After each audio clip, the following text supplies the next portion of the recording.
gracias por acceder a la entrevista. No, gracias a ti. Y bueno, quiero empezar hablando, o sea, platicando contigo como sobre tu proceso escribiendo sobre el horror, sobre lo nefando y qué implicaciones negativas o positivas eso te ha traído como persona y como escritora. O sea, si eso te ha abierto como puertas en el mundo literario o has recibido como cierto rechazo por hablar de esos temas que son tabú. Creo que las dos cosas. Ha habido momentos en los que sí que me ha significado, cuando escribí Nefando, por ejemplo, yo vivía en Ecuador y traté de publicarla en Ecuador, y en Ecuador pues me la rechazaron muchísimas veces porque era demasiado fuerte y me pidieron algo más suave. Em, pero yo no tenía cosas más suaves y de hecho lo que pasa con mi escritura es que nada es muy suave, aunque es verdad que, bueno, Nefando tiene este tema que es especialmente doloroso, ¿no? El tema del abuso infantil y la pornografía. Eh, yo creo que siempre termino yendo hacia temas que tienen que ver con la violencia, posiblemente porque estamos en un mundo violento y cuando escribo es lo que termina por surgir en mí de forma espontánea. Surge esa necesidad de explorar qué es lo que pasa con las psicologías de los cuerpos dañados o los cuerpos que están en medio de situaciones muy hostiles. Entonces, yo tiendo de forma natural a ir allí, y cuando uno trata los temas de violencia extrema, eso sin duda alguna nos lleva al horror y nos lleva al miedo. Aunque mi literatura no es de género, o sea, yo no escribo novelas de terror ni relatos de miedo, y sin embargo escribo novelas que tratan de temas que son tan violentos que generan horror. Ok. También me interesa como esa parte del nefando del misticismo del juego, ¿no? O sea, como hay gente que dice que es un no juego, o hay gente que dice que el juego te juega a ti, que no es divertido, que más bien es una experiencia angustiante para algunas otras personas que lo jugaron en el libro. Eh, y mi pregunta aquí es como si nefando la novela es una especie, o sea, lo construiste como una especie de juego en donde, digo, supongo que todas las lecturas pueden ser un juego, ¿no? Pero, o sea, como que puedes tomar, digamos, pausas en la lectura, ¿no? Como en el juego que a veces dejaban de jugar por un tiempo prolongado y luego lo retomaban, o como que digamos que es una experiencia que te puede enfrentar como a tu propia perversión. Entonces, no sé si fue intencional o si hay otras personas lectoras que han tenido esta experiencia. No, sí, yo no lo pensé en el momento así, pero sí es verdad que el juego en Nefando, que sí que es un juego, que haya personajes que dicen que no es un juego porque piensan que es poco interactivo, pero bueno, hay juegos que son más interactivos que otros, pero sí que es una puesta en escena, digamos, que requiere de una participación de la persona que está jugando, aunque sea una participación mínima, ¿no? De dar clic a cosas e incluso participar viendo lo que el juego le propone visualmente, ¿no? Porque siempre alguien puede salirse del juego y no jugar. Si te mantienes en el juego, tú decides que vas a seguir viendo lo que te están proponiendo que veas. Y esa es una decisión activa. Es decir, lo mismo pasa con la lectura también. Cuando nosotros decidimos leer, solemos creer que la lectura va, digamos, sin ningún tipo de compromiso ético. Y sí que viene con un compromiso ético, porque todos podemos dejar de leer lo que estamos leyendo. Y si no lo dejamos de leer, estamos firmando el contrato con el libro, ¿no? Y estamos aceptando el mundo que nos está proponiendo el libro en ese momento. Entonces sí, lo mismo pasa, digamos, hay un paralelismo, como tú bien dices, entre el juego y el libro, ¿no? Y Nefando como libro, ¿no? Significa, pues, que vas a seguir leyendo este libro que es difícil de leerse a ratos porque los temas son bastante duros, o vas a cerrarlo, vas a seguir jugando este juego que te muestra cosas que son incómodas, o vas a cerrarlo, ¿no? Y hay una decisión allí ética, tanto del que lee como del que juega. Mm, Tanto en Nefando como en Mandíbula, a mí me parece que puede ser la lectura también como un ejercicio de introspección, de reconocer que a veces no estamos tan lejos de eso que consideramos mórbido, que consideramos tabú, ¿no? O sea, que nuestro deseo, de hecho, está más cercano a eso, aunque sea algo que tal vez rechazamos o que nos parece repulsivo y tal, ¿no? Entonces, ¿qué aprendiste tú sobre tu propio deseo y tu propia quizá perversión o quizá oscuridad como persona y como escritora en el proceso de estas dos novelas? Mm. Yo creo que, así como tú dices, efectivamente en el miedo, en el deseo hay mucha fascinación y en el miedo hay mucho deseo también. Entonces, creo creo que todos nos hemos sentido deseo por cosas que nos dan miedo en algún momento de nuestras vidas, ¿no? O miedo, hemos sentido miedo por aquellas cosas que deseamos. Entonces, creo que esa experiencia, digamos, es humana y que todos los tenemos en mayor o menor medida. Y a mí me parece de forma muy personal que sí que tengo una especie de fascinación por el miedo y de fascinación también por el deseo que se genera a través del miedo, ¿no? Y eso me conecta, digamos, con la experiencia de lo sublime, que es algo que a mí literariamente me interesa mucho, y que la experiencia de lo sublime es la vinculación de la belleza con el horror, y cómo en el horror puede haber belleza y cómo en la belleza extrema puede haber horror. Cuando he escrito mis novelas y mis libros en general, sí que siento que hay algo que me ha develado, digamos, de precisamente de ese deseo no normado o ese deseo más oculto o más de fondo, ¿no? Y lo que se me revela tiene que ver con precisamente las zonas más incómodas, más violentas, más opacas de mí misma, ¿no? Pero esas zonas no son privativas de mí, quiero decir, todos, como tú mismo lo has dicho, todos las tenemos. Lo que pasa es que a veces no le damos mucho pensamiento o no somos capaces de reconocerlas porque no hemos realmente pensado en ellas o no le hemos permitido a esa parte de nosotros salir de en ningún momento, ¿no? Entonces, pero está allí, es parte de la experiencia humana, ¿no? Ok, ¿y cuál fue el proceso emocional o cuál es tu proceso emocional? Porque tocas temas que son bastante fuertes. Eh, para ti como escritora, o sea, ¿hay algún momento en el que tienes que pausar porque estás tal vez como volcando algo que es bastante intenso o que te mueve cosas?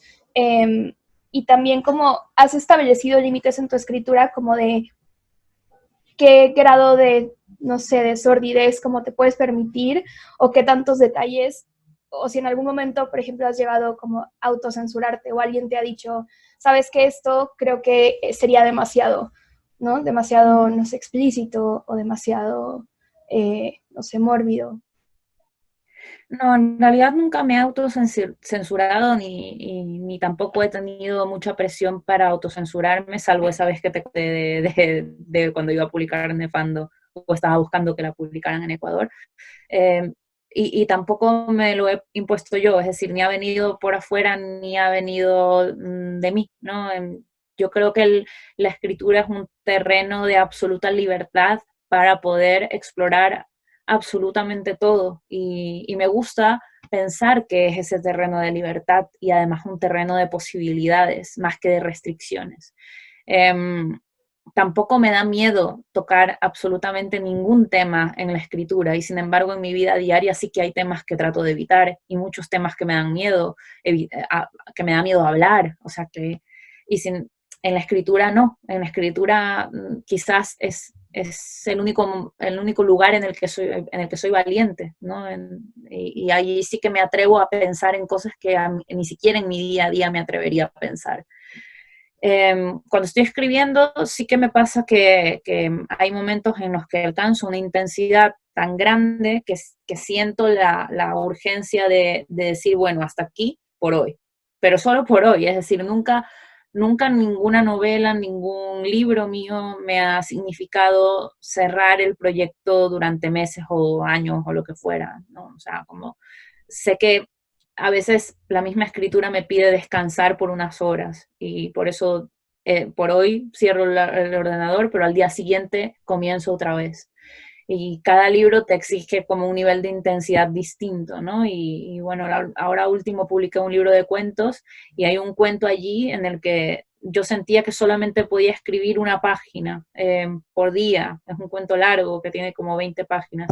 Solo podía escribir una página por día y cuando llegaba a esa página ya sentía que ya no tenía fuerzas para continuar. Y así creo que los propios proyectos literarios te van indicando sus propios tiempos. Sí.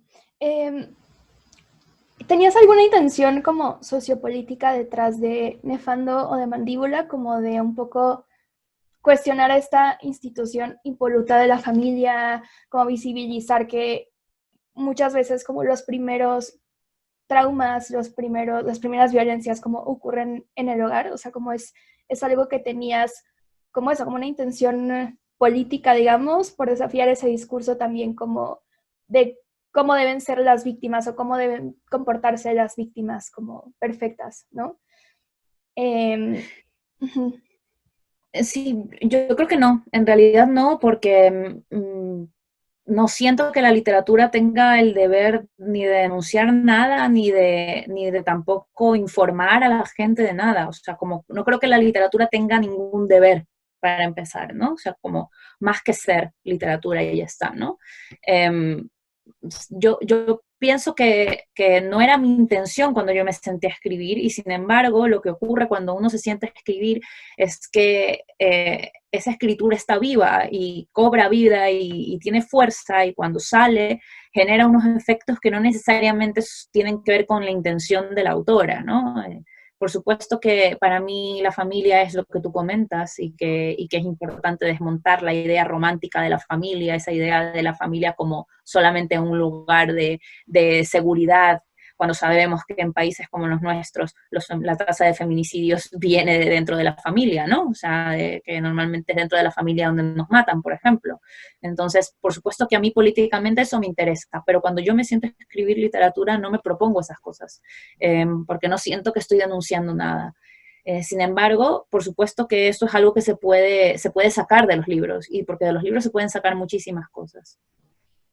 Ok.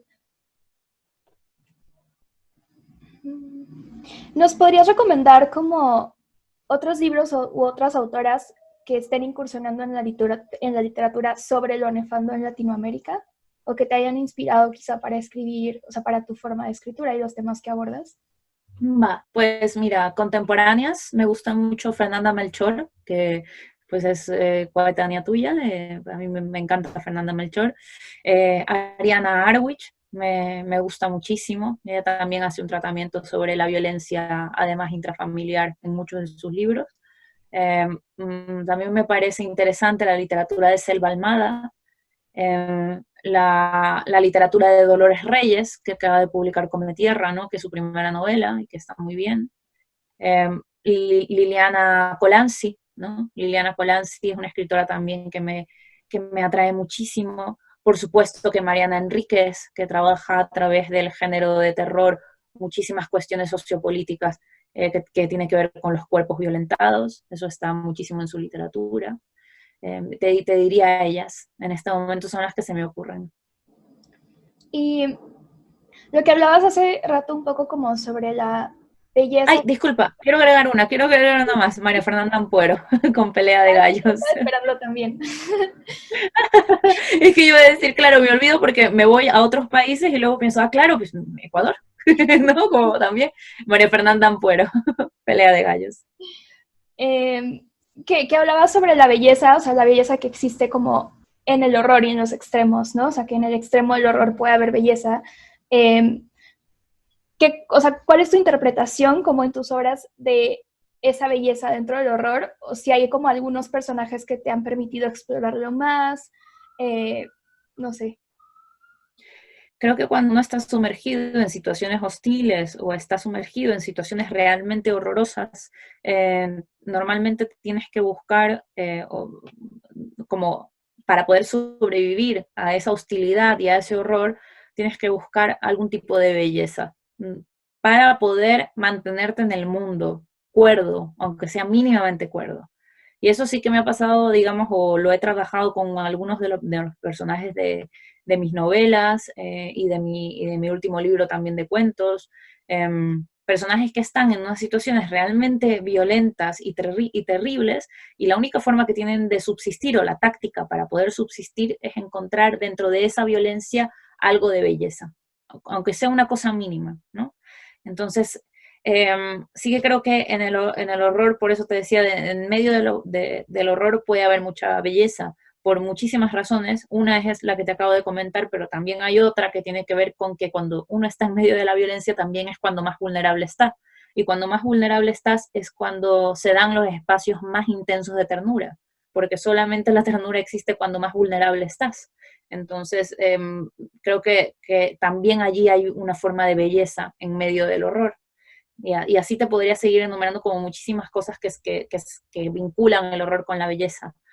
También la belleza, también al revés, la belleza extrema, normalmente, culturalmente, en los relatos bíblicos, por ejemplo, cuando Dios se le va a aparecer a Moisés, ¿no? Y Moisés no puede ni abrir los ojos porque la perfección horroriza, ¿no? Y siente en ese momento Moisés miedo de ver a Dios, ¿no? Como hay el miedo de ver lo perfecto, ¿no? Porque lo perfecto parece que te fuera a cegar para siempre. Hay algo de terror también en lo que es extremadamente perfecto.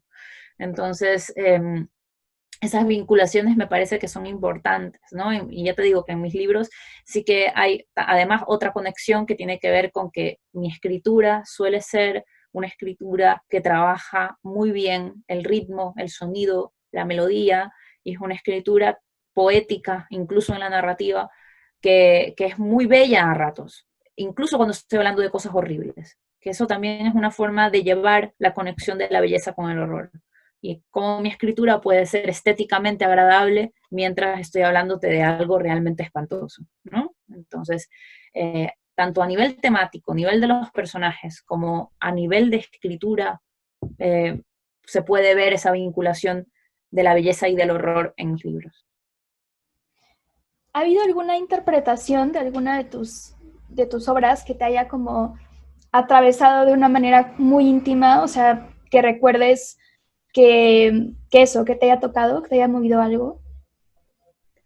Bueno, cuando escribí Nefando se escribió básicamente porque yo estoy viendo una experiencia bastante difícil, porque me enteré que una de mis amigas más cercanas había sido abusada en su infancia. Y entonces para mí eso fue un momento muy duro y me significó una situación psicológica muy, muy, digamos, complicada. Y a partir de eso fue que yo me obsesioné con el tema del abuso infantil, los daños intrafamiliares, la pornografía infantil, obviamente, como consecuencia del abuso infantil en muchos casos, y acabé derivando en la escritura de Nefando, ¿no? Pero, por ejemplo, te diría, ese es un ejemplo de cómo algo, una situación vital muy potente, acaba por generar la escritura de un libro. Ok. Pues creo que esos son, o sea, aquí podemos dejar la entrevista. Te quiero agradecer por darnos como este tiempo. Me están encantando tus novelas. O sea, leí Nefando y estoy leyendo Mandíbula ahorita y es algo que sí como que me obliga a repensarme completamente. Entonces me fascina y me horroriza a la vez. Perdón, creo que ibas a decir algo. No, te iba a agradecer, te iba a agradecer a ti por la entrevista, que ha sido bonito conversar contigo. Muchas gracias. Muchas gracias. Ojalá podamos tenerte en México ya fuera de la Sí, virtualidad de la ojalá. pandemia. Yo tengo muchas ganas de conocer México, que todavía no lo conozco, me da muchísima pena. A ver si ya se termina todo esto y puedo ir con ustedes. Sí, pues bueno, muchas gracias. Adiós. A ti. Chao. Chao, buen día.